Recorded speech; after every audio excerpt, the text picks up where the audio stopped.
bad Maserati. Bad, bad, bad. Very bad. Went to move the car this morning so I can get the 944 turbo out, because I'm going to take that down to my parents to go visit them. Unfortunately, I got a funeral I have to go to. My grandma just passed away.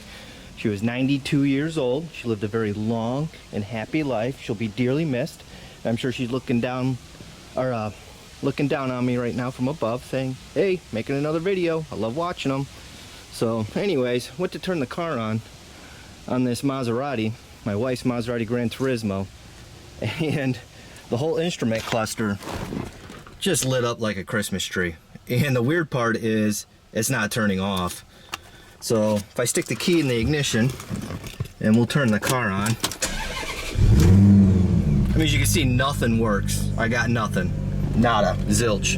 And then over here on the side, on the main radio screen, it says leave motor running. The system will be reactivated. Continue. And I'm like, okay. So let's do that. So I hit yes. And then it goes right to unsuccessful configuration. So I really don't have a lot of time to mess around with this, but I thought I'd try something real simple, which is we're gonna go ahead and disconnect the battery, leave it there for about a half hour disconnected, and see if it kind of reboots everything. Let's, fingers crossed, let's hope this works. So let me show you how I'm gonna do it.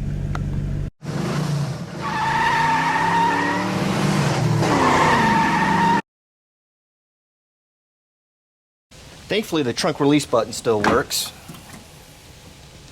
And then right under here is where our battery's located, and we're going to need a Phillips head screwdriver just to remove this panel here, and this whole assembly will come out.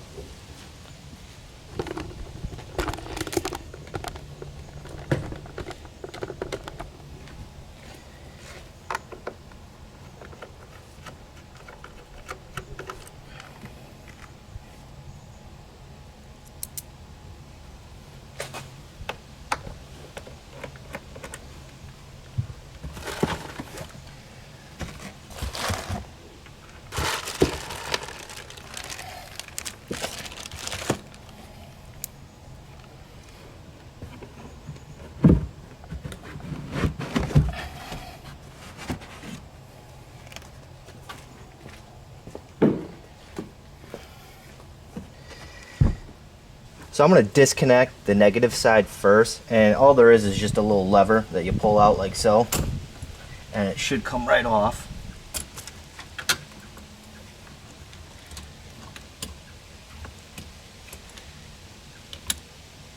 So I'm going to leave it sit there for about a half hour, come back, reconnect it, and then we'll go through the procedure when you go ahead and reconnect the battery, which I'll show you later.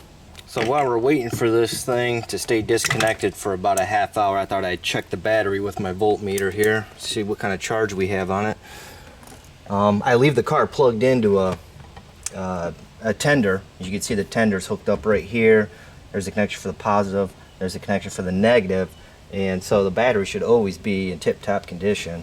So let's go ahead and see where we're at. We're looking for 12.6 or higher. Would be 100% charged, 12.6 to 12.7.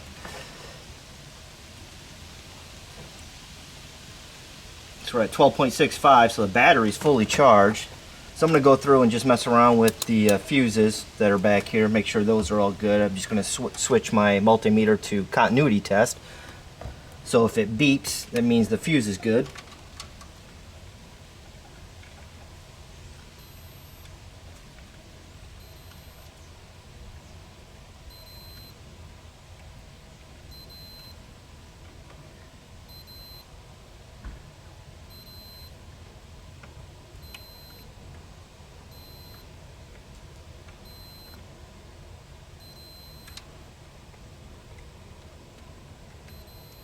And all the fuses are good.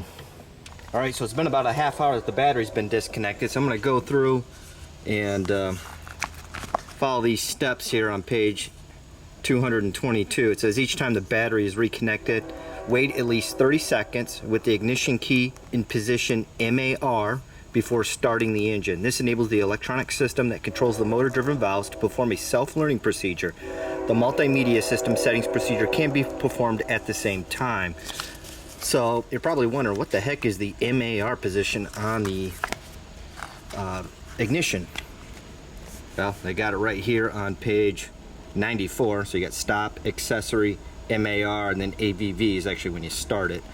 So I'm going to go ahead and click it twice and be at the MAR. So let's go ahead and reconnect the battery, and hopefully this will take care of our issue. Fingers crossed. I need an easy one here, guys.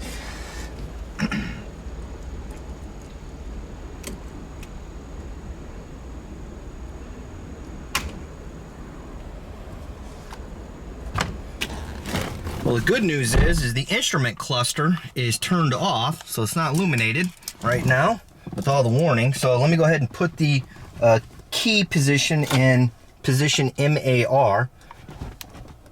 1, 2. So I'm gonna leave it here for 30 seconds, let it do its thing. And it looks like things are starting to come back alive here.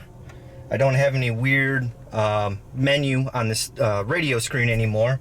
So fingers crossed. I really hope this takes care of it, because I just do not have time to mess around with this thing right now. So I'm gonna let this sit here for 30 seconds and then I'll fire it up. I won't bore you with waiting, so I'm gonna turn the camera off now.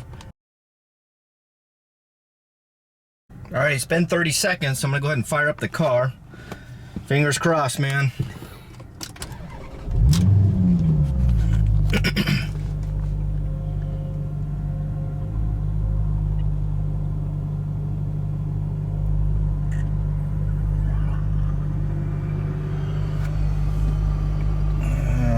Turn this off. We don't need that on right now. We'll roll the windows all the way down and back up for both sides.